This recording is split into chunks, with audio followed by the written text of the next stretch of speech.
Good morning, everybody. Welcome to the first ever global gathering of associations or groups that are working with people who have misophonia. And this is the first effort of its kind, I believe, to try to gather together groups from all over the world so that we can work together and create some kind of mutual efforts and projects and benefit from associating with one another. And I'm going to speak slowly because I know not everyone has English as their first language. I'm aware of that, and I hope everyone can understand me. I've been thinking about this for a number of years. My name is Marcia Johnson. I am the audiologist here in the United States who noticed misophonia back in 1997. Other people had noticed it, of course, because it's been around forever, I think. But I started gathering people together when I noticed similarities in their symptoms. And it was an unknown situation at that time. And in 1997, most people believed that it was a kind of an emotional or mental disorder. And it was only after 1997 when I set out on a course to gather these people up that we discovered there are thousands and thousands of people with these similar symptoms Hello. all over the world. Hello. Now, please remember, hello, good morning. Yes, good morning, everybody. We're so excited to have people here from 4 different countries today to help us with this effort. And I would like to go over briefly some rules that we've used at the Misophonia Association. So it's preferable that people do not eat or drink when they're on this Zoom video today. And it's also good because we know people have visual misophonia to make wild and gestures and a lot of movements if you can help it. And it's good to mute yourself if possible when you're not speaking so that people can really attend to the speaker and not hear background sounds. Generally speaking, we don't always use very many trigger words, we call them, and trigger words are the things that make people with misophonia experience the reactions and the responses. So try to limit those if you can, although it would be great to share our commonly known findings as we go along. Wave your hand, the presenters. Have you ever heard of the Misophonia Association? Have you heard of us? ایران دوتا هستیم دوتایی Well, here we are. that's our we've been around a long time now, but we didn't form up till 2013. And then we came together, a group of us, Dr. Jaffe and Dr. Simon and a few other people. We came together and said, we need to make an official association to represent people who have misophonia. And so we did that, and we formed a nonprofit organization, and we do different things, and we can talk about that in a minute. But our purpose was to provide really a support system for people that had this problem because they're so widely scattered all over the world in the communities. And oftentimes, people with misophonia don't even meet someone else that has it. So it's a kind of lonely disorder, it's a lonely condition. And so we wanted to start the framework to help people connect and learn and eventually put funds into research and find out more about it. So those are my opening remarks for this morning. The way it's going to go, and all the people watching, welcome, so welcome. And I think maybe someone else can talk about how to do the Q&A section. But we're going to have presentations today from different countries, and then we're going to try to have some time to talk about how we can help each other, how we can grow, and how we can structure this global association so that we all benefit. And before we go on, I remembered one thing. I would like to introduce to you the board of directors for the Misophonia Association. So my name is Marcia Johnson. I am currently the president, and I'll have Dr. Jaffe next if she'll wave her hand. Dr. Jaffe is there, and Dr. Jaffe has been a board member the whole time of the association, and she's a psychotherapist and practices in California, has become an expert, even written a book or two on misophonia, and a very valuable member of our team. And this is Dr. Cindy Simon here. She's located in Florida. And Cindy is an audiologist in private practice and has been instrumental for this whole time in helping the association and also organizing all the conventions and a lot of other things in so many different ways. And then we have Mr. John Smoot, who's here. Mr. Smoot, he's waving his hand. He's from Los Angeles, and he is a person that has misophonia. I think he's okay with me saying that. And John has been able to have some very well-known people come to the convention, and he assists with so many different things and presents, and also has his own channels that he uses to promote everything about misophonia. So wonderful person. And Troy Reisdorf is hiding here somewhere. Troy is on our board of directors, and he does so many different things. There he is. Hi, Troy. And he's the parent of a child with misophonia. And Troy likes to call himself our wingman, and that's the person who responsibly does so many different things. It's hard to congratulate him enough on his efforts and appreciate him. And then we have Nate Johnson, who I think is online, maybe. But Nate is a person with misophonia, and he does a lot of our website technical work and filming and documentaries and things. So I think that's all of us. Anyway, I'd like to take a moment to pass this over to Dr. Jaffe, and then maybe we can briefly introduce our guests who are going to present.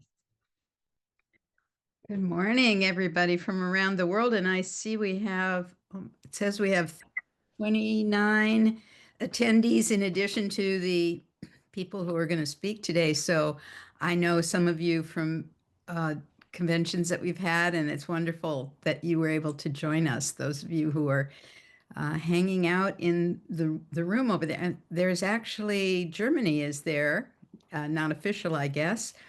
So, And Norway, Norway. Dr. Jaffe, Norway's here. Okay, great. It's awesome. So the Misophonia Association is involved with supporting research, but the thing that we do that is unique is gather people together online, but also in person, which is novel to take a bunch of people who have trouble with the sounds other people make and bring them all together to meet in person. And it turns out the way that we've organized that makes it very comfortable for everybody to learn from each other and share and gather in small discussion groups to talk about their experiences and help each other. And that's kind of our uniqueness in this misophonia environment. So it's wonderful to see people here from around the world and for us to have the opportunity to find out what you're doing in your area. And welcome. Turn it back over to Marcia. Okay, let me get my face here again. I wanted to describe to you first to start off, and I see with Norway and Germany here, or if there's any other countries that are coming, if you want a chance to present, we'll try to figure that out. I wanted to tell you how we started in the United States, just our little journey now, because it's been 29 years for us of working with gathering up people. I called it a different name at first. I called it selective sound sensitivity syndrome. So if you ever see this term 4S, that's where that came from. And later on, it was changed to misophonia. But the name, she really should be still open for amendment because it's not just the hatred of sound, it's many things we have found out. So we will be looking to see how we can help you and how our efforts and knowledge could be helpful to other organizations and how you can help us to learn how to do things also. So initially, I just went to conventions and conferences and I was giving talks on tinnitus and hyperacusis. And I started at the end of each one of those lectures, I would say, does anyone have any of these unusual symptoms? And there was always a few people in the audience who would raise their hand or something. So I sort of informally started collecting people. And then I started a Yahoo support group, which I don't know, you guys look young, but Yahoo was a kind of an online thing where you could gather. And at the end of this time period, about 10 years, there was over 5,000 people on that Yahoo support group. And everybody was sharing about their misophonia, and everybody was excited to look to see if we could get some research started. And I was also conducting a lot of informal surveys through the internet, and I had a website, but it was just through my clinic. And over time, I collected data and I found out some very fundamental things about misophonia that I had suspected because I've seen thousands and thousands of people in my clinic with misophonia and talked to them on the phone. So the first things that I found out was misophonia tends to start in childhood. And it tends to start in children pre-puberty age group. So about 8 years old up to 13 or 14 is the most common time of onset. And I found out that the most common initial trigger was generally a family member and a close family member often. There were other triggers too, and I won't mention them, but these are just generalities. I found out at the time that the majority of people with misophonia were female, which I found interesting. The number of males was much smaller. And I also found out that sometimes it would start with just one trigger and then it would develop further down the road with more triggers. And these triggers caused people to have tremendous, what I call tsunamis of reactions.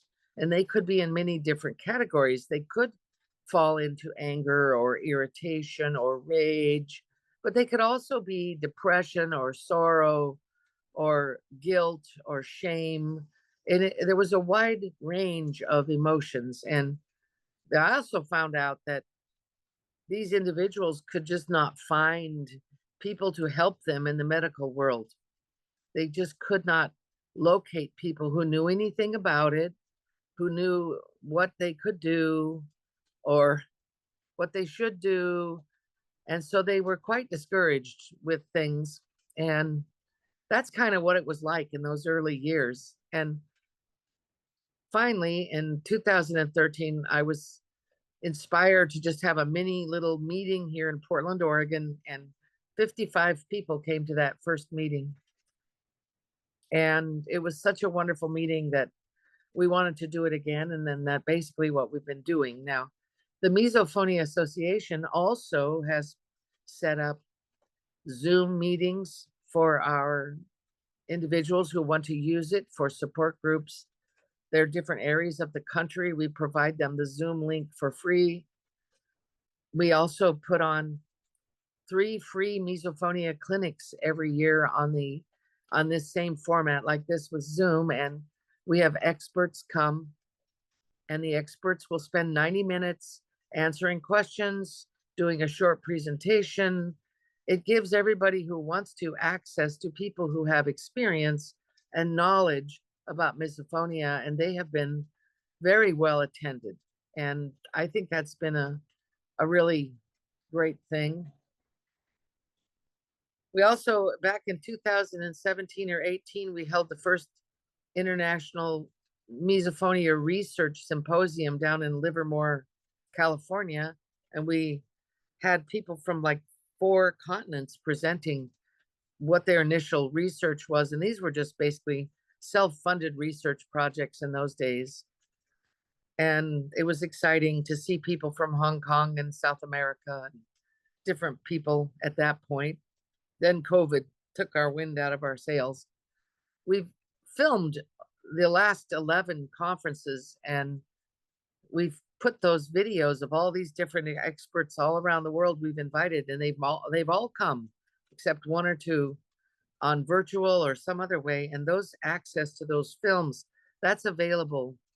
And there's hundreds of recordings in there with points of view that we feel would be useful to anyone if they, of course, could understand English. I'm sorry, but, or maybe you have tricks now in technology that'll translate. I don't know, but those just a fantastic research, like a treasure cave filled with jewels.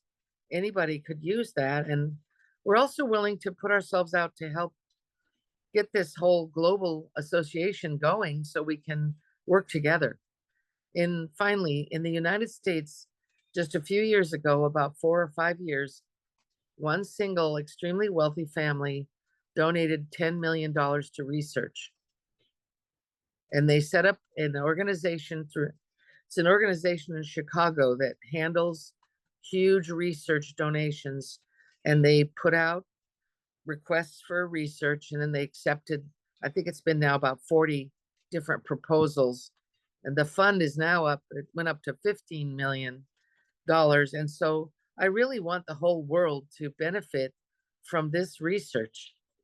And however we can connect everybody with the REAM Foundation, REAM, and the Misophonia Research Fund.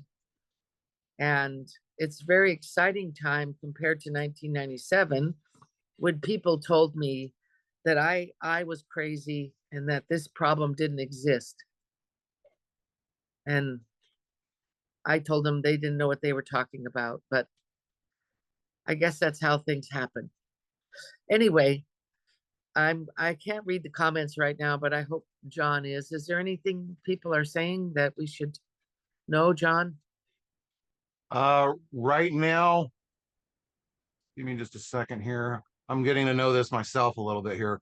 Right now in the chat, we have people introducing themselves from all over the world. We've got Norway. We've got a Misophonic person who I guess is originally from Germany, living in Finland, and various others. Welcome to you all. And then in the questions and answer section. Okay, this is interesting. There's been more questions than I saw here, apparently. Some of them got by me, I guess, but someone else answered them. So from India, gentleman was asking people from non-US countries know misophonia. I'm sorry, I'm having a little bit of a hard time reading the question here, but basically, okay, let me correct that. Jackie actually asked the question. People from non-US countries, how well, she's asking how well known is misophonia in the other countries that are here, and a gentleman from India responded that it's very rarely known over there. And then another person in Norway just made a comment that it's not known very much over there, but occasionally the topic shows up on TV and in magazines, just not very much. So that's what we have so far. That sounds pretty normal. Okay, so I want everybody to feel normal. That's okay. Every great movement starts out like this. You know, I ended up going on the Today Show in Good Morning America and the doctors eventually, because people caught on to this new condition and it got famous, and famous people have said they have it. And so I just want us to understand together, this is a working group. We are making progress together, and it's going to take time and effort, and it's worthwhile doing, I think. So thank you, John. That's really nice. And Norway, Germany, feel free to express yourselves, or Finland. Now, let's meet other presenters today. Who would like to begin? Let's introduce the four of you first. So let's see. How about if we start? Let me see here. Excuse me, Marcia, Yeah. before we go on, someone has asked, Jarl Norheim, if a global diagnosis, I can't tell if they meant criteria or is it critical? But one of those. Probably criteria. Okay, you know what? I know what you're asking Yeah, there. I'm not reading Okay. it right. So here's what we can bring to everybody initially, and then we'll do our individual introductions. So everybody wants to know, is there a definition for misophonia? Is there an actual medical diagnostic code or criteria? And I'm going to tell you no. No, there isn't. There is a tug of war between the fields of psychology and the fields of neurology. Trying to make a definition has proven to be extremely difficult. Don't think that people haven't tried. Now, I want to tell you something so it's really clear. I'm an audiologist. I'm a clinician. I have a clinic. I work with people that have problems. I am not a PhD, high level researcher who thinks in that way. I think about people and how they need help with this condition and how we can help them. So those people, the PhD researcher type people, have come up with a number of definitions, but at least in the United States, we can't agree yet. We don't agree. So it goes back and forth. And sometimes these things can take a long, long time here. I don't know how it is in your countries, but it is not an easy thing to get these individuals to come up with something that really works. Especially when they started figuring out there were a lot of other sensory systems involved, like your vision, your skin, your sensations, and even your memory can trigger misophonia if you think about things that bother you. So it's in progress, and I'm not apologizing. I think it's probably good work. In the end, they'll probably come up with something that's reasonable. So that's a good question to start with. So we don't have a good definition yet that other groups can use, but you see, audiologists do, because we have a code that's called abnormal auditory perception. So that's how audiologists end up with these people, because we do have a diagnostic code we can put in and get paid by insurance and all this stuff. So that was a good question. All right. I'm going to hand it over to John. John, would you help these four representatives who are here just get their names and where they're from so everybody can see that first? Sure. But before I do that, Cindy apparently has one more thing to add to the dialogue here. Cindy, you are muted. Cindy, you're muted. Sorry, Mercedes asks a question. Marcia, what do you think about the consensus definition from 2022? I think it is, thank you. It's my personal opinion and not that of the Misophonia Association, because the Misophonia Association wants a definition that fits our group. We want one that recognizes the fact that there are so many unknowns about this condition still, that there are physiologic factors, there are psychological factors. It is not one or the other. So I actually, that's really my personal opinion, that individuals try, but they try from their own field of expertise. Somebody wants to make it sensory processing. Somebody else wants to make it a reflexive involuntary thing. Somebody wants to make it childhood trauma. Somebody wants to make it something else, a cousin of OCD. There's all kinds of points of view. And one thing the Misophonia Association has done, we've tried to protect misophonia. We have tried to keep it its own condition under its own development. And that's what I hope you guys are doing too, because I think it deserves it. And it shouldn't just be thrown in a pot with a bunch of other stuff and treated that way, because so far that really hasn't shown to be very effective. So that's my opinion. I'm a very opinionated person, but now on to John. Okay. Okay, thank you. So I guess we'd like everyone to introduce themselves. So we will start, at least as best I can remember, with the order that the representatives entered the room. So the first person in the room was from Japan, and I hope I'm pronouncing the name right. Ryo Takaoka. You're muted. There you are. Hi. Am I pronouncing your name correctly? Hi, okay. Okay, thank Good. you. So can you tell us what organization you're with and a little bit about your Misophonia experience?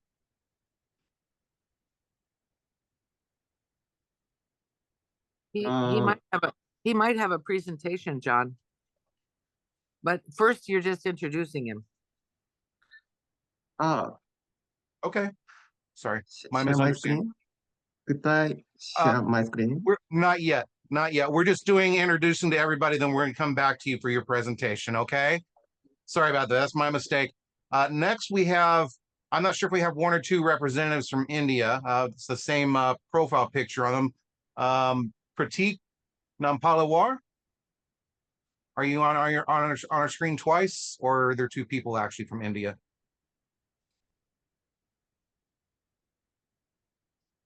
Are you guys able to see me? No, I think yes. No.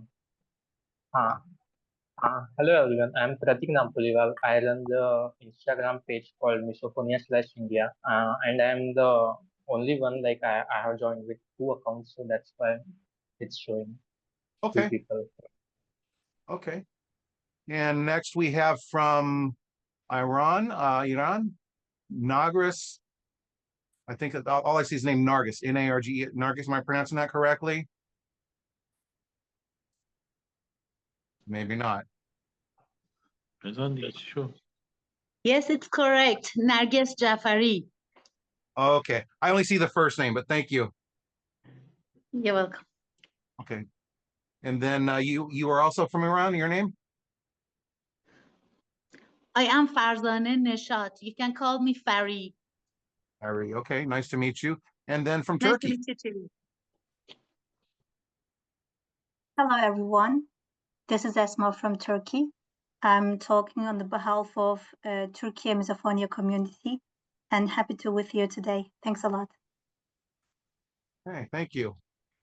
Okay, so if we could go back to our representative from Japan, Ryo Takaoka. And I understand you have a presentation for us. Yes. Okay, please feel free to begin. Okay, thank you.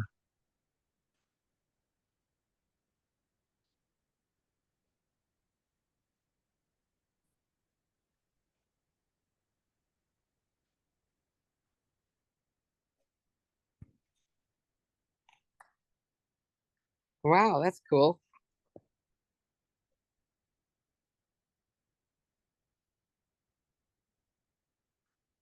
Okay. Good morning, everyone. My name is Ryo Takaoka, and I serve as the president of Japanese Misophonia Association. I am very pleased to have this opportunity today to introduce you to Misophonia support initiatives in Japan.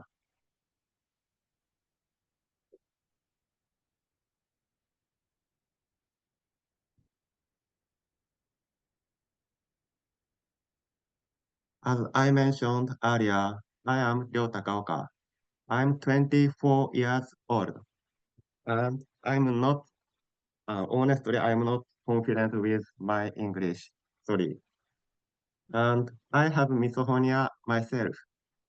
We are based in the Tokyo metropolitan area, and I represent the Japanese Misophonia Association, which is a misophonia community active in Japan. We work together to create positive change, aiming for society where people with misophonia and those around them can live more comfortably.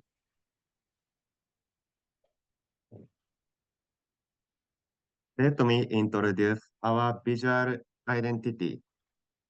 Our logo combines two symbols, a heart and an ear.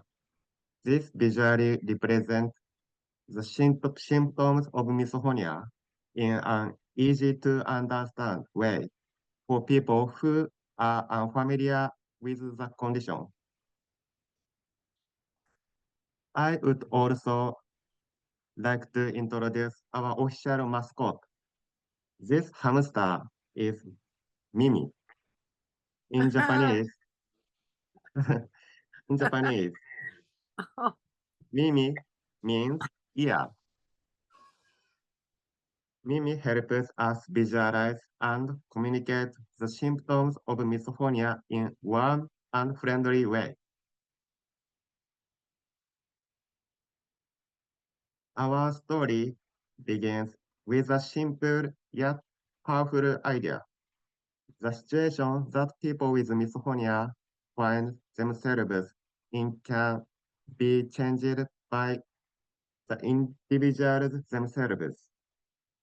Our association was founded by people with misophonia, and we work together to create a more comfortable society for ourselves and those around us.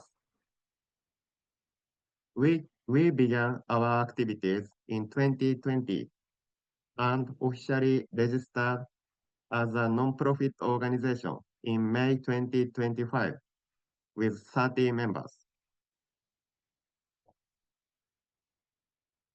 Our activities focus on six main areas. First is community exchange. We strive to create safe space where people with misophonia can connect, share experience, and support each other, building meaningful connections. Second is awareness and advocacy. This is a crucial part of our mission, since awareness remains very limited in Japan. Third is medical network building.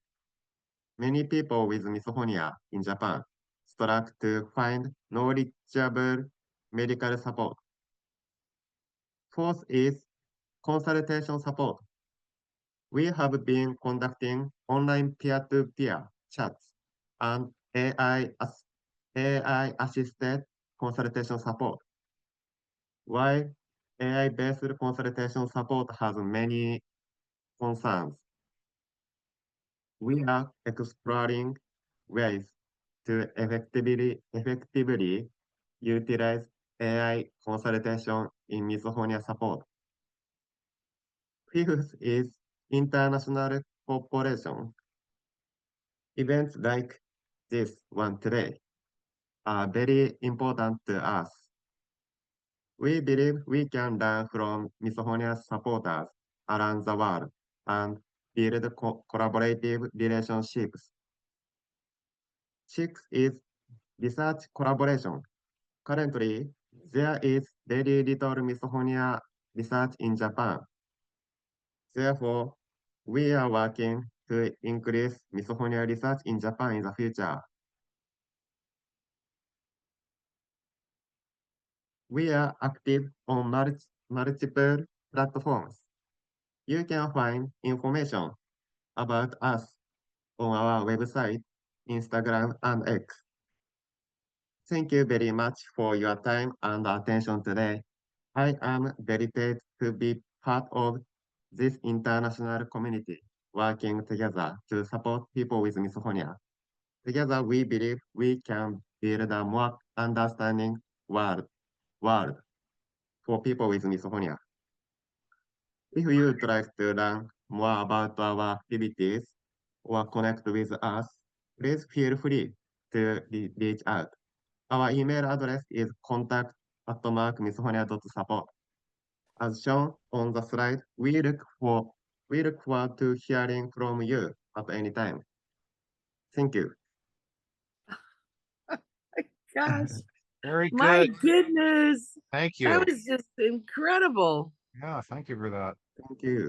That I was thinking about you while you were talking. You did so good that if I had to give a presentation next week in Japan, I wondered how my Japanese would come across. Like your presentation was just perfect. And I think we should all adopt Mimi internationally as our mascot. I never have seen a mascot for Misophonia before. Can Yeah. I ask you, I want, and I know John has other questions too, but I want to just ask, how did you find each other in Japan?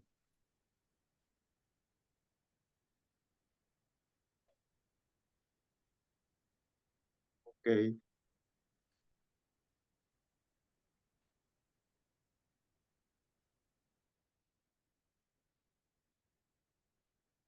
What? Like, What it how, means? how did you meet these other 30 people who has misophonia? How did you find out about each other, hear about Ah, each other? okay. Okay. Yeah. And I understand.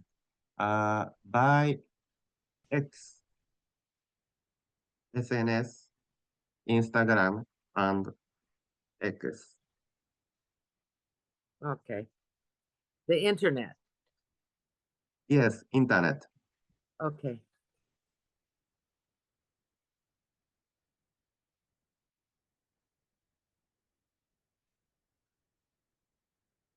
So I didn't know, John, do you have any other comments or questions?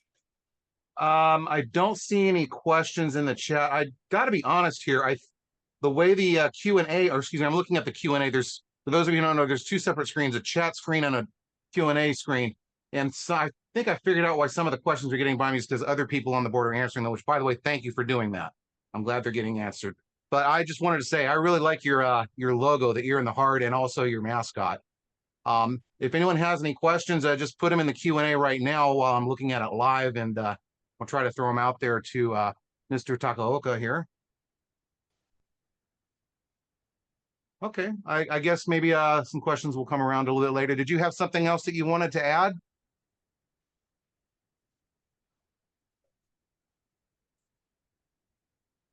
I think he's got it all there on that slideshow, and we Yeah. captured his email too, so now Yeah, we can all okay. write to him. Okay, I think Okay. he might Thank be you. using a translator right there. I So think so as well. Yeah. And by the way, I just want you to know that your English is much better than my Japanese, and my daughter is studying Japanese. I should have had her in here. I think she would have enjoyed your presentation. So thank you again. Excuse my timer going off there. And next, we could go to the gentleman from India, Pratik Nampalawar. Yes. Hello, sir. Hello. How are you? Thank you for coming. I'm good. What about you? How are you guys doing? Do you have a presentation as well? I want to share what's going on in India about Okay. misophonia. I don't have anything to share on the screen, but I have some information. That's okay. Love to hear what you have to say. Hello everyone, I'm Pratik Nampaliwar and I run the Instagram page called Misophonia/India. I started this page to grow awareness about misophonia in India because very few people here know about it. I also wanted to show the world how I feel being misophonic and how it feels to live with misophonia in India. I began the page because I was suffering a lot during the COVID lockdown. I could not go to my psychiatrist and left me feeling stuck. The psychiatrist had helped me with my other problems and to some extent with misophonia. Because I couldn't get that help, I isolated and suffered more. And in December 2021, I decided to create this page to connect with others and share information. What I would what I do on the page is simple. I create posts that explain misophonia and share coping ideas.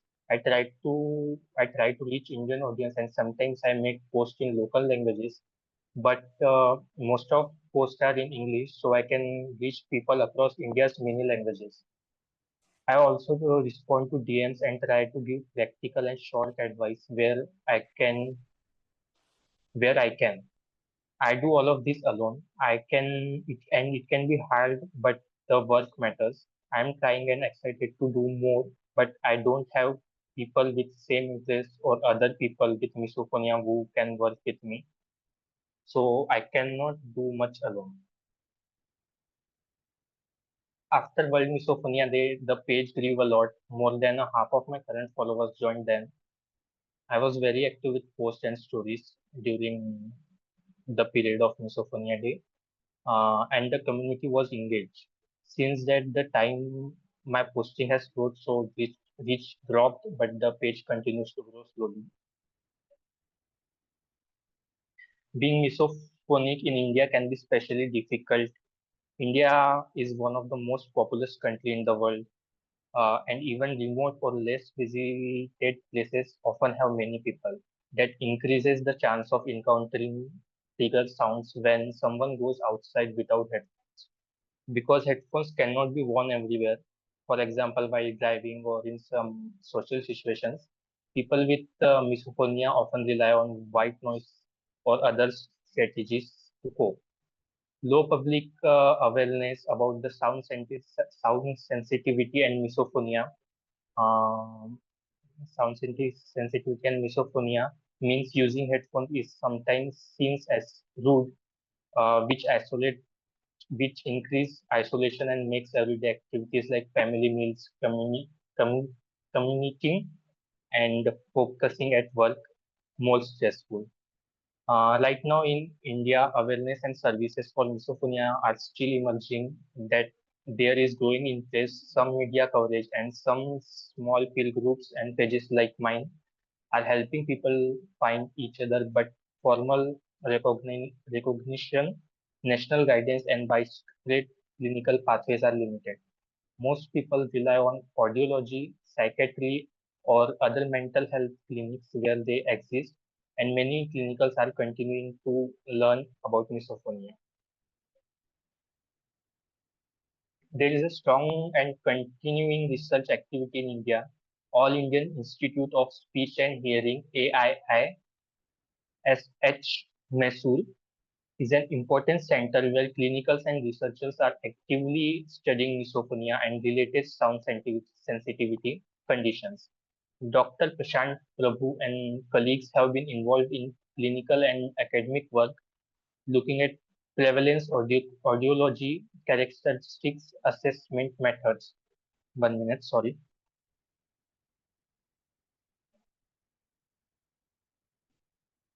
Yeah. Dr. Prashant Prabhu and colleagues have been involved in clinical and academic work looking at prevalence, auditory characteristics, assessment methods, and approaches to management. AIISH Mysore provide evaluation and therapy services, support clinical training, and collaborates with other teams to develop local assessment tools and clinical pathways. Their work is contributing valuable evidence and help build better diagnosis and care across India. I hope everybody know here the work of Prashant Prabhu sir. He has published many papers till now. I hope research will grow and more clinicals will gain knowledge about misophonia and its treatment. Thank you. I'm Pratik from Misophonia, India. Thanks. Well, thank you very much. That was a great presentation, very informative. If we have any questions in the Q&A, I don't see any questions at the moment, so please feel free to type them in. That is different from the chat window, and I realize it might be kind of difficult to keep track of both. God knows I'm having a difficult time keeping track of both, but if you want to type in the chat window, I'm staring at both right now. John, can you ask him like how many people are in his, kind of group or association at present? Like how many total are gathered together? Yes, Pratik, did you hear the question that Dr. Johnson Yes, just asked? I hear that. Yeah, I'm alone right now in my organization, but the organization I was talking about, there are many people working on it. Great. Okay. Thank Okay. you. Thank you very much. Okay. Does not seem like we have any questions, but John. I'm sorry, Cindy has something to say. There's 3 areas in the questions and answered: what's open, what's answered, and what's dismissed. So one individual says that they never met any clinician in Finland who knew about misophonia. Another one talked about searching out their triggers even when distanced from them by walls, even a brick wall. And Lois asks if maybe we can get a list of all the sites discussed and share them. Okay. Well, we are recording this, so I imagine the list of the sites discussed that would be mentioned in the transcript, which will be reviewed after this is over at some point. So I'm sure someone can work on that. It's pretty common to meet clinicians, I think, probably anywhere where they haven't heard of misophonia. I've met a few myself in this country, but you know, awareness is growing. And as I was saying to someone earlier, I believe this is a big step in expanding on worldwide awareness. Excuse me. Okay, and I would like to take a minute when you're done, John, to answer one of those questions, but go ahead. actually, please feel free to step right in there. One thing I want to share, and this is part of my goal to do this effort and continuing this effort after 29 years, is I really want to share what I have discovered and what I have found out. And I want to do that.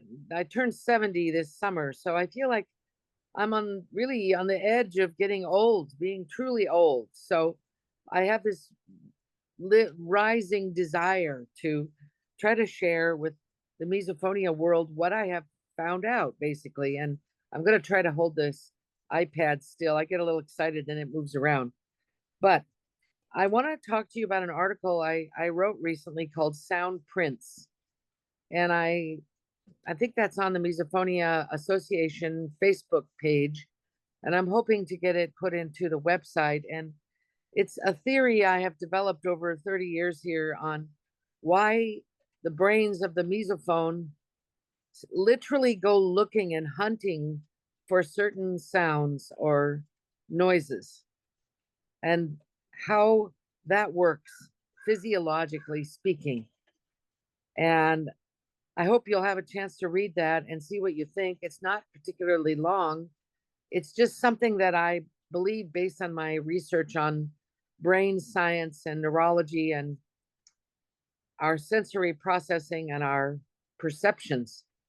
And this is very annoying to people that have misophonia because they literally cannot stop their brain from seeking out these certain stimuli and then hyper focusing on them. And that's a curious thing.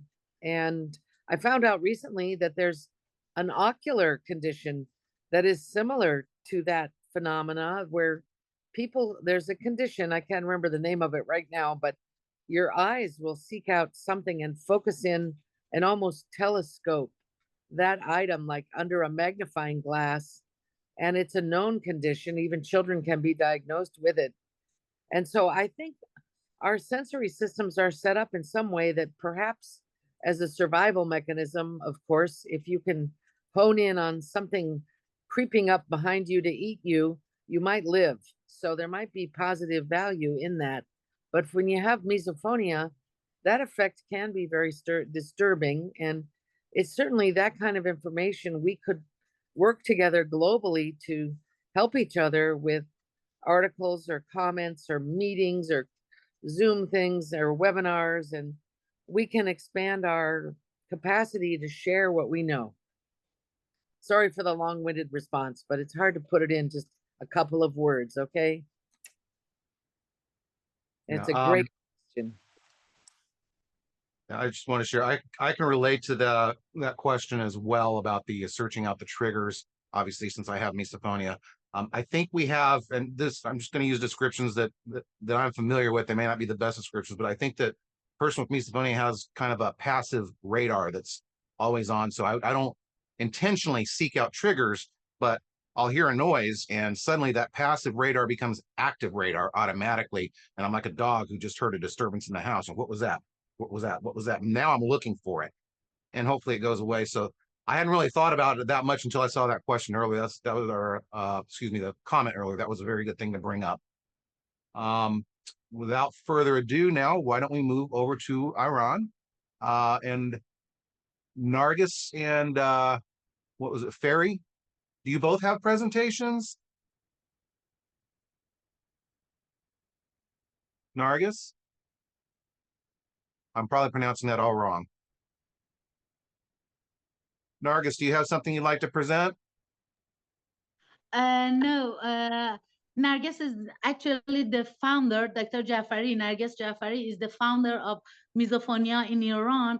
Okay. And I will present our situation and so in Iran. And first of all, I want to say good morning to everyone. Hello, everybody.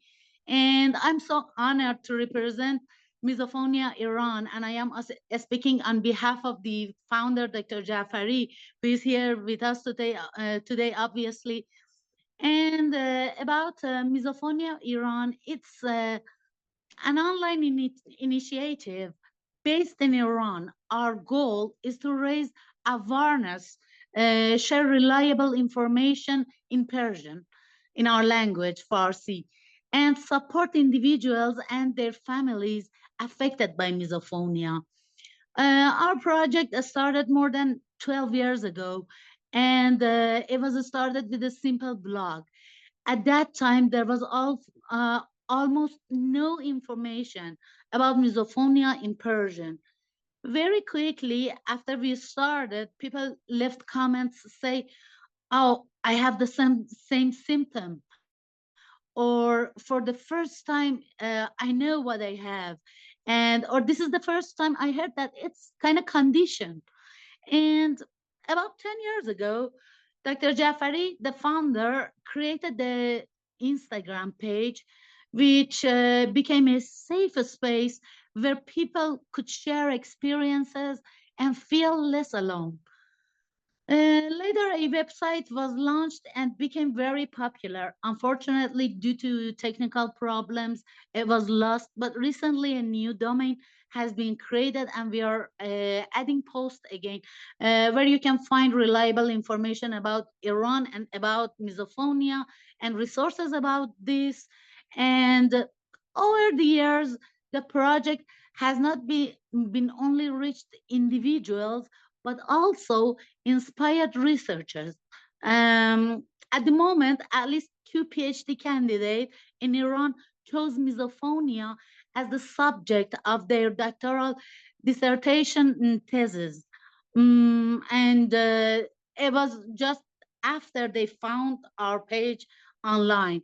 And this shows how even a small gesture can have a wide and meaningful impact on the life quality of those who are struggling with misophonia. Right now, we are publishing articles and posts in Persian, collecting stories from our community and rebuilding our website. And for the future, we hope to translate more articles, taking part in more international communities to have communicate about the articles, about the new scientific materials. And we hope that we can translate it into Persian for those who are in Iran.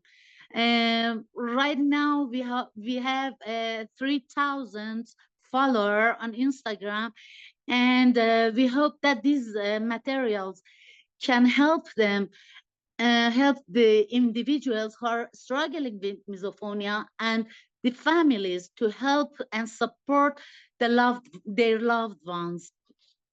So you can find us online on Instagram at IR Misophonia, and of course there's a website, misophonia.ir, and we mostly communicate with the people with our fellow, misophonia, I can say, with fellow misophonia friends through direct message and commenting online. Unfortunately, there are no specialized medical care for misophonia in Iran. Some psychologists and neurologists beginning to learn about it, but most of these supports are still happening online through awareness pages like ours, and it's not well organized yet. And that's it.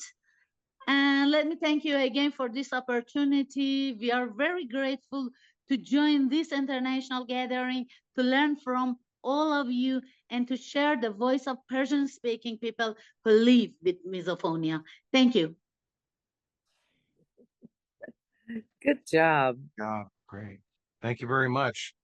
Again, if anyone has any questions, they can put them in the Q&A, and we're also monitoring the chat, it looks like. One person did say that they're ready to start an official Norwegian organization tomorrow. And does anyone have any questions specifically for our representative from Iran? I have so many, but I feel like I'm just clapping wildly over here because I don't know if you can take this in, but it's pretty amazing to listen to somebody from Iran talking about a supportive group for people with misophonia that and in India and all over these other places. And I am just so happy about that.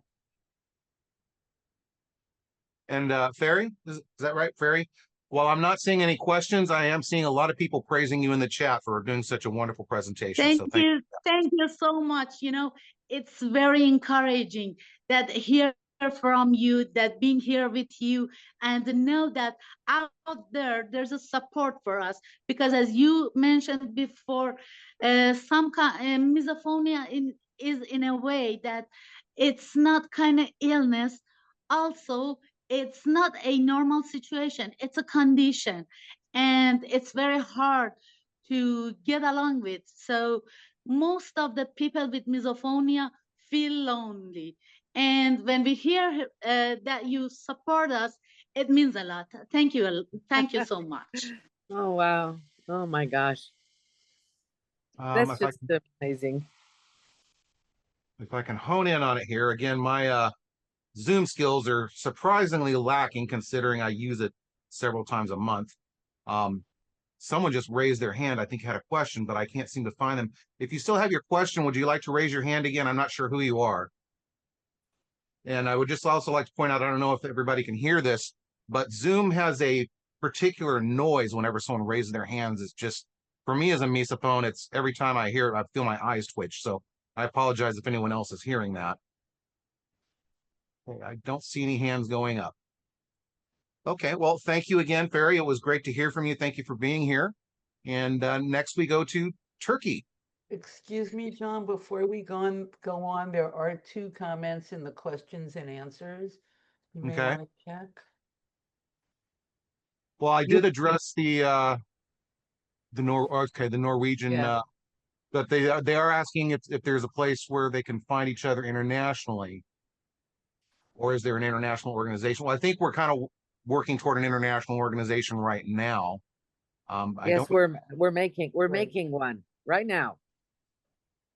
Right now, we're in the process of creating the Global Misophonia Association, and that's exactly what's happening, and that should benefit people all over the world eventually. And we're going to need to work together. We'll talk about it a little more at the end of this morning. That's the final piece is next steps.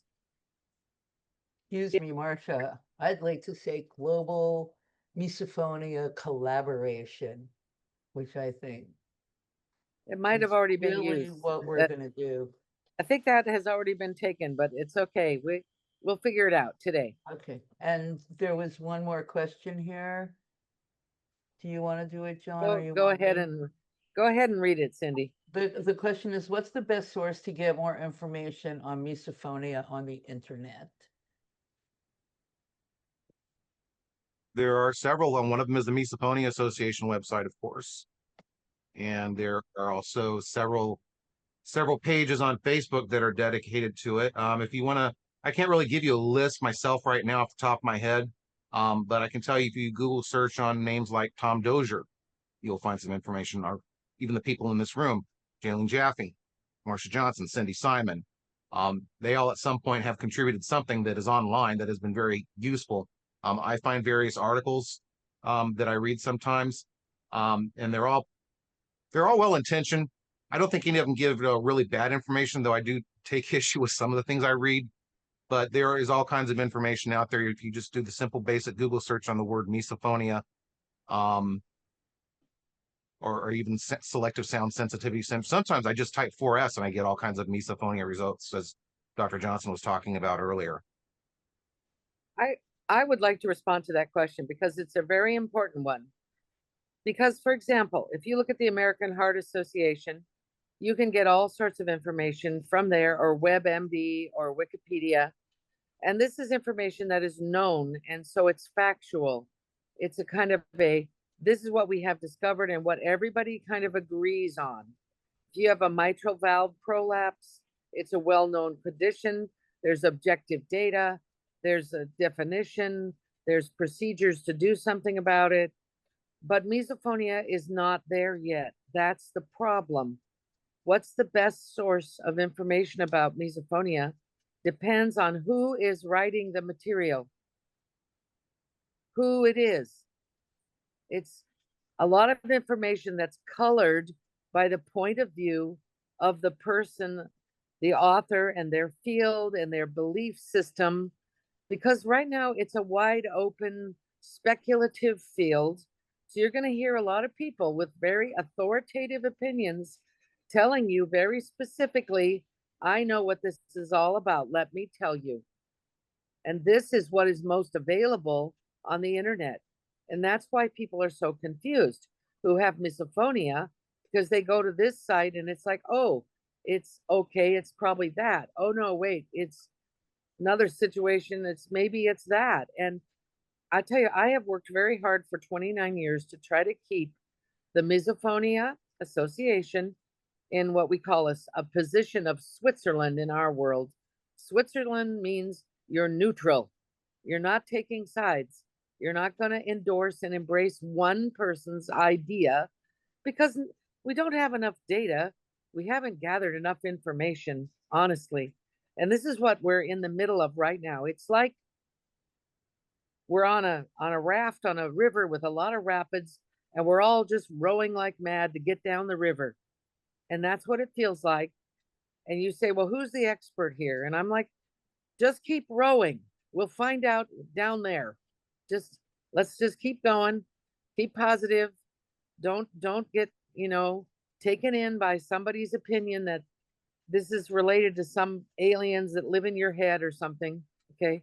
Because there's a lot of nonsense, and it would be really hard for any of us to tell you what's the perfect source of information, honestly.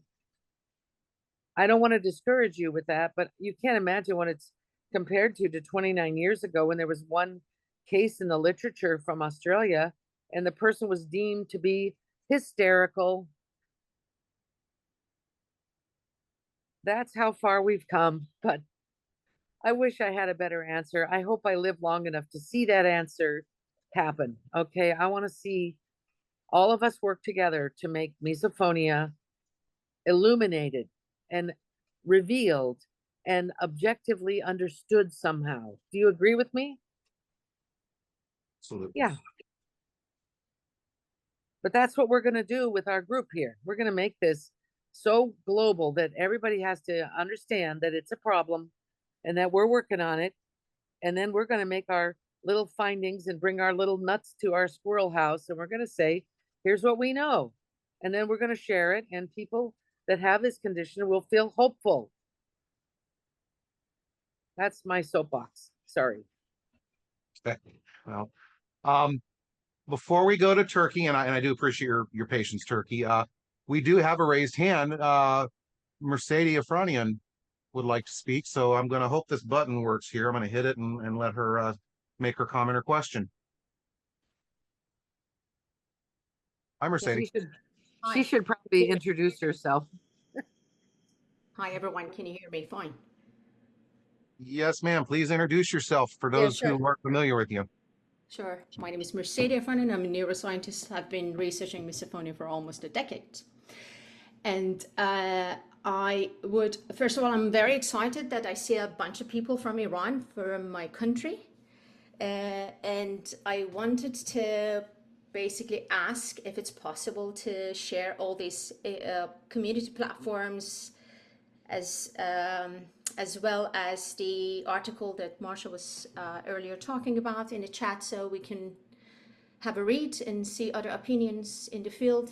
And also I wanted to let you know that we just got our latest work published in Journal of British Psychology. It's open access. I'm happy to drop the link in the chat, take a look at it. And hey, I understand the language might be a little bit thick, but we live in time of AI. Feel free to upload it on ChatGPT and it will explain exactly what it is about. And that's it. Thank you so much. Because we need all this. Yeah. I will tell you, Mercedes, welcome again. Welcome. This is a person that's been a friend to the Misophonia Association. She's come and presented at our conventions. It is fabulous to see her here. You can upload anything you want, and I'm just excited for you to see people from Iran. Yes, me too. We need, actually, I started supervising a PhD student from Iran. We definitely need to reach out to people from Iran since she's going to be writing her thesis very soon. So we need participants or Persian speaking participants. Please share your platform here. We do need you. And thanks a lot. Okay. All right. Thank you, Mercedes. I'm going to take you off the screen now. Sure. At least I think I am. Let's see. Yep. Okay. You're doing great, John. Thank you. Okay. And now the representative from Turkey. I don't recall your name, or perhaps in the mayhem here, I might have just missed it. Can you state your name for us one more time? Yeah, sure. It's Esma. Esma. Nice to meet you. And you have a Nice to meet you presentation too. for us? Thank you. Yeah, sure. And my apologies, I have a slightly rain voice. The timing is really bad. I hope it's not that annoying. Sound fine. Is it? Okay. Is my presentation visible now? It's loading up. I think it says that you need a double click to enter your full screen mode. There you go. Yeah. Perfect. You don't see the presenter view, right? It's like a full presentation. Right. It's full screen. All right. Sorry again, and hello again for you all. I'm Esma. I am speaking on behalf of Turkey Misophonia community today. We are together with my dear friend Mehmet, who is also in the chat probably. And thank you again for inviting us today and giving us an opportunity to share a few words on the behalf of the community. So for those who may not be familiar with Turkey, we are located at the crossroad of Europe and Asia. Our community came together in 2022 after receiving my diagnosis. Actually, I've been struggling with it since my childhood, but I got a formal diagnosis in 2022. And then after I received my diagnosis, I hope to find a supportive environment where I can share my challenges or where what I experience. However, I couldn't find any active group in Turkey, so I decided to create one myself. Meanwhile, my dear friend and the co-founder Mehmet had already started a group on his own. And then when I learned about his work, we decided to join forces. And from that moment, the Turkey Misophonia community was born, and it had its current form. Since then, we have been active in different ways. In social media, we try to share information about misophonia. In our Instagram page, we try to help people in Turkey who struggle with the same condition, who want to share their experiences, seek for some help, advice, or etc. In addition, we try to organize some online meetings with Mehmet from time to time. These gatherings gives us some opportunities, also share, and also actually say and share what we struggle on that week, on that month, what annoyed us the most, or how the symptoms are going along, that etc. And going to future, we would like to grow our community, raise awareness again about misophonia in Turkey, and connect with international networks like this one. And we believe that by working together and supporting each other, we can make life hopefully easier for people who have misophonia, and hopefully create a more understanding in society. And once again, thank you very much for giving us the opportunity for speak today. And we are looking forward to coming together again. Thank you. Wow. Thank you Good for that. job. Beautiful. Nice photographs too. Thank you.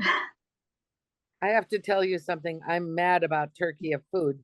I try to cook food from Turkey and I follow vlogs, and someday I'm going to visit Istanbul and see everything. So, Oh, definitely. We would be glad to if you had give some advices about it. Why were you mad about the Turkish food? You tried to cook something and it didn't, the receipt was not correct, or what?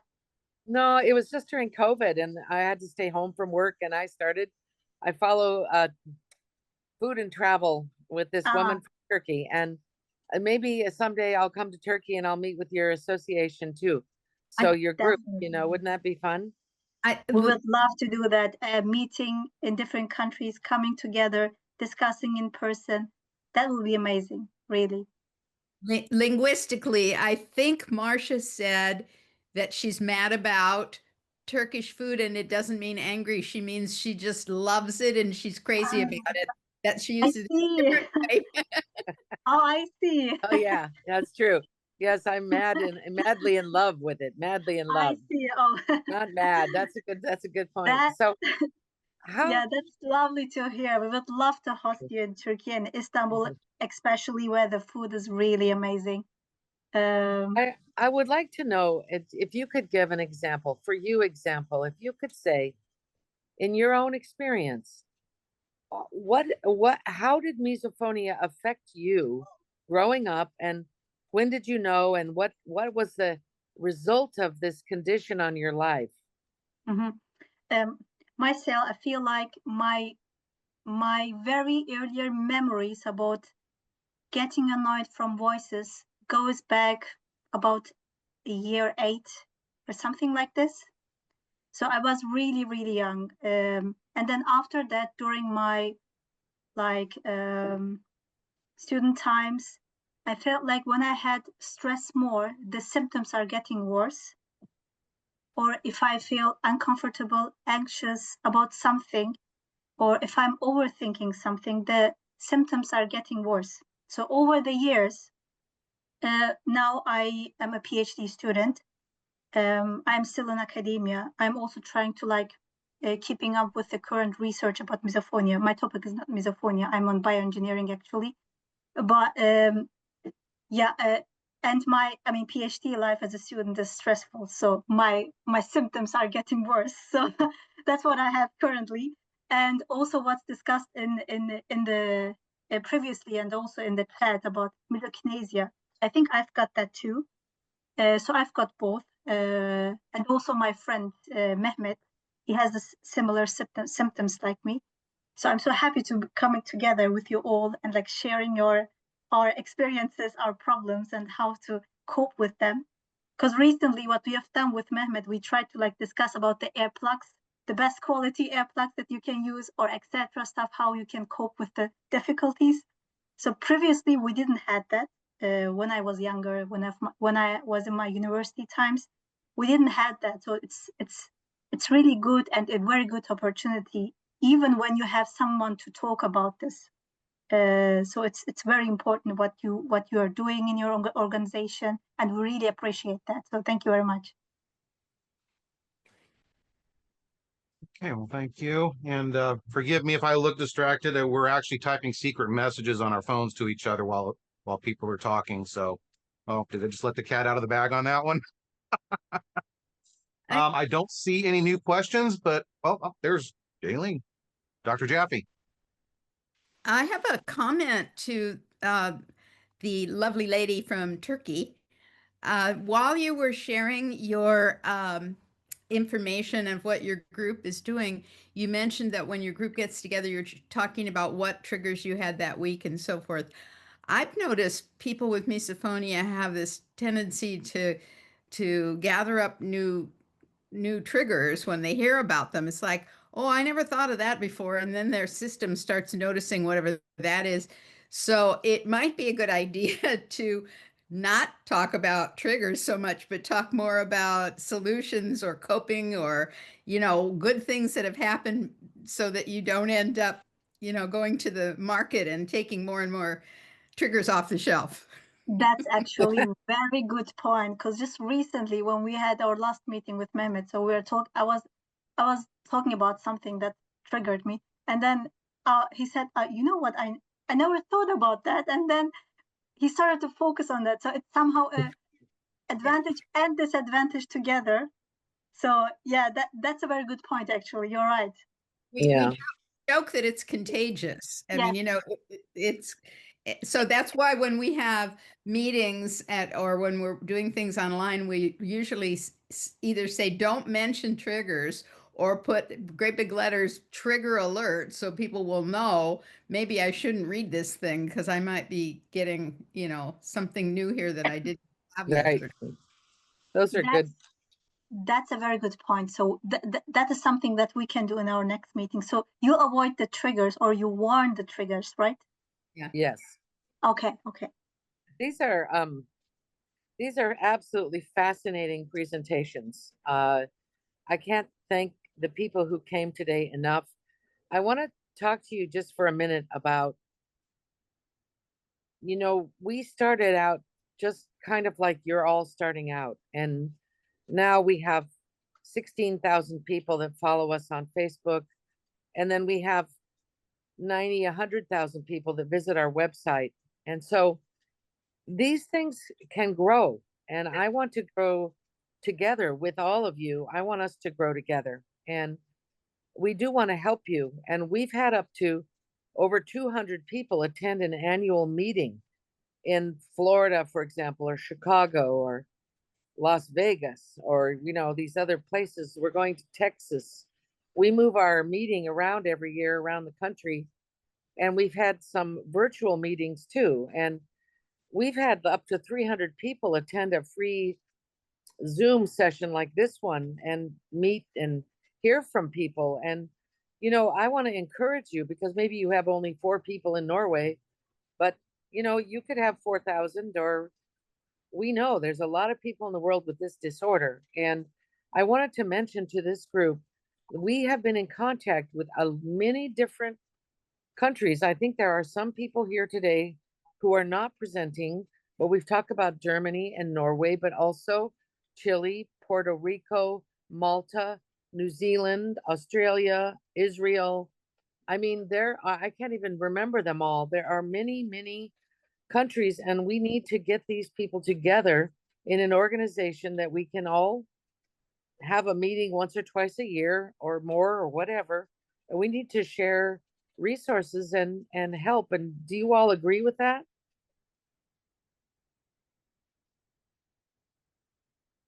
The presenters can talk. So, I mean, So if you have an opinion about that. Yes, I agree.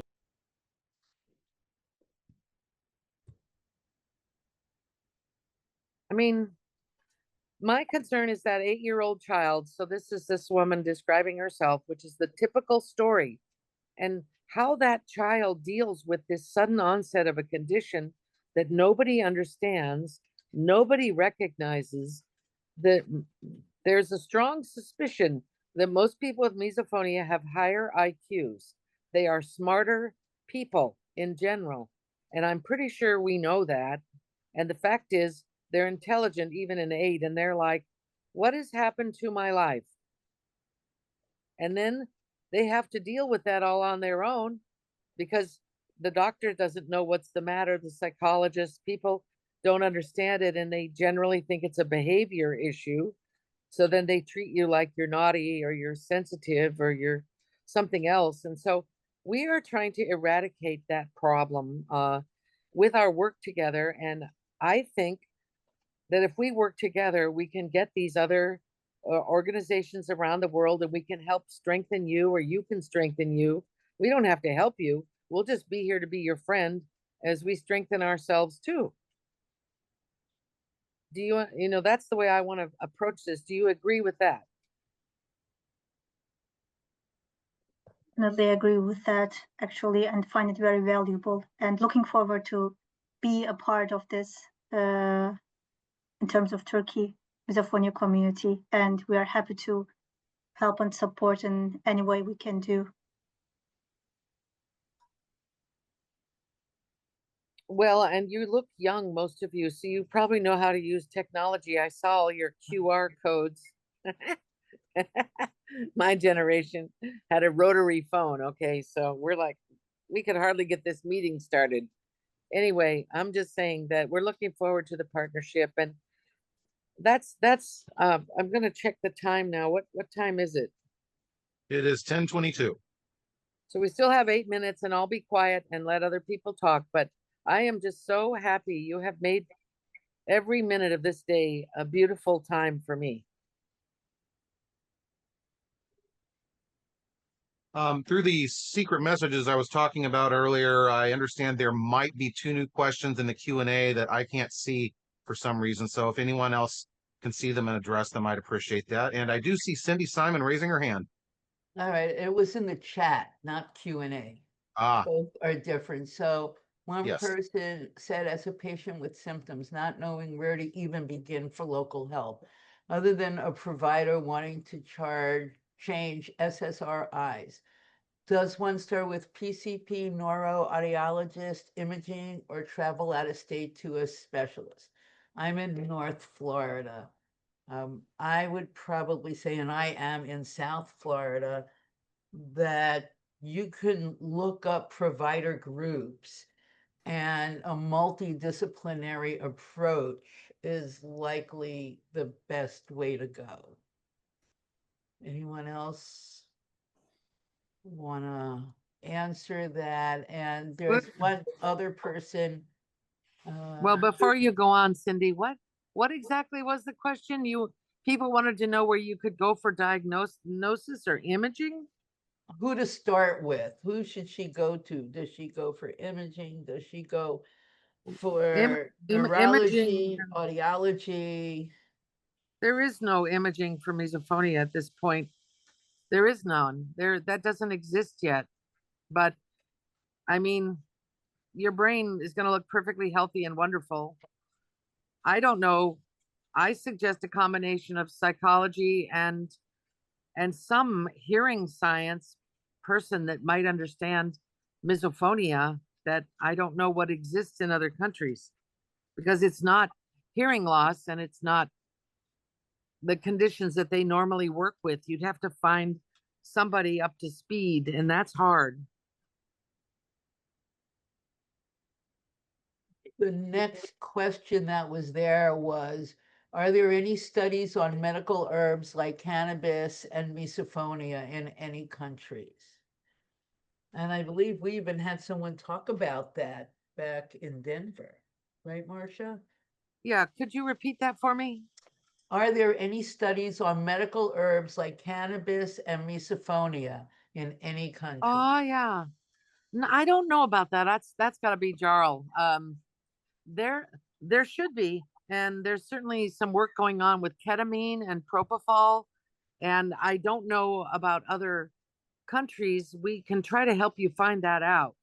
But we certainly should spark some interest in a project like that. It wouldn't be that difficult to do, would it? No. We also have a question. What's the name of your Facebook group? And I'm not sure who that is addressed to.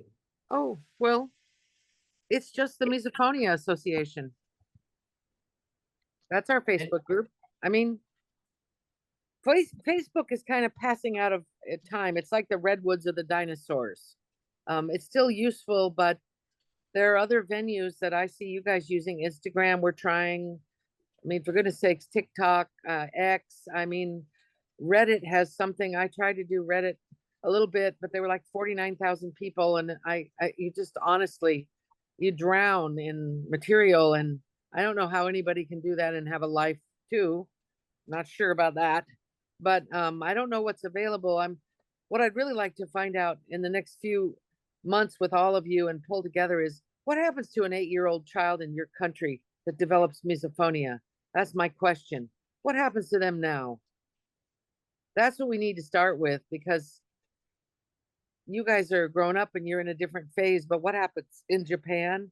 What happens in pick a place? Because they're out there. They're just lonely and they don't know what's going on. And that's one of the questions I'd like to ask the whole Global Alliance. I like this name, Global Misophonia Alliance. That's kind of sounds nice. Sounds powerful. Yeah, maybe more than we are superheroes. The Okay. Miso Avengers. Let me see. Okay. Now, I should mention here in the notes here, our office manager, press manager, our outreach coordinator, Jackie Hoffman, has put a link there, and she would like people to register there if you want to be part of this group. And I think that's a good idea. And I have captured a few images of all of you today, and I'm hoping to put out our first meeting, a little summary of the notes. The session has been recorded.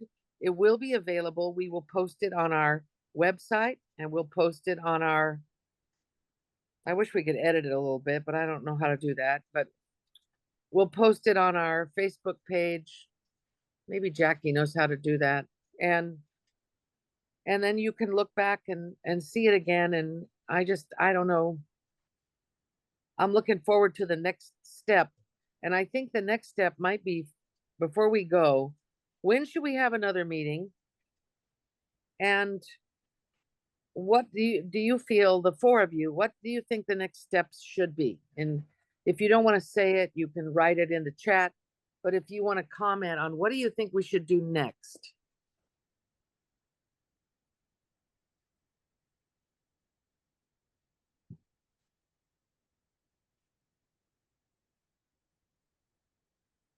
You're asking our guest presenters that question, I Yeah, presume. or anybody who wants to speak about that. What would be the next step? Should we try to schedule another meeting in a few months, 6 months? Should we try to set up a site where we can talk to each other and participate, like a group, some kind of a group thing on one of those things? Or like this, a Zoom situation, right? Or are you talking about like a Facebook type group where people posting the commentaries? Well, I think we should have another Zoom type meeting in about 6 months myself. But in between time, I think we should try to set up some sort of a domain, a site, and that on that site could be connected to social media, and it can say the Global Alliance for Misophonia or whatever we want to call it. And then we have a spot where we can begin to share and reach out and find these country groups and bring them into the fold and offer them anything that we can share together as a neutral, non-biased organization.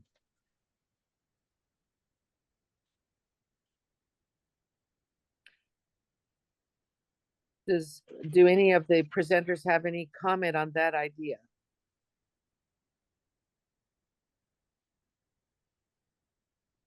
I like the idea of grabbing that domain name, if we all think it's a good one, which it sounded really good to me, Global Misophonia Global Alliance or Global Alliance for Misophonia, whatever. Get that as that domain, and then connect everybody that's here today, all the different countries that have their own association can be included on there, and then other countries around the world can add to it.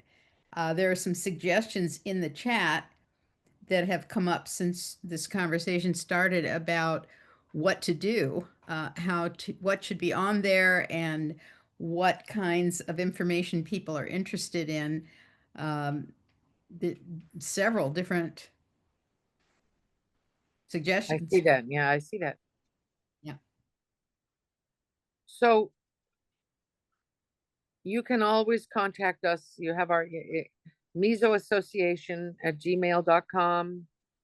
That's an email you can use. You can go to the Meso Association website. There's contact information there. I think at the very least, we should try to attract another 4 to 6 countries that might want to participate in a second go around in 6 months from now. And by then we'll have a site set up where we can join. I don't think anybody wants like 10 times more work handling social networking.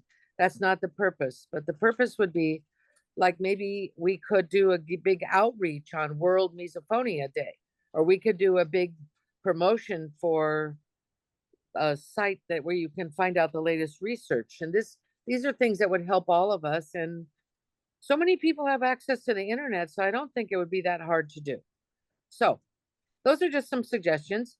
Wave your hand if you're on screen, if you want to meet again in about 6 months and keep going, and we'll form this website thingy and you can all help us. Okay.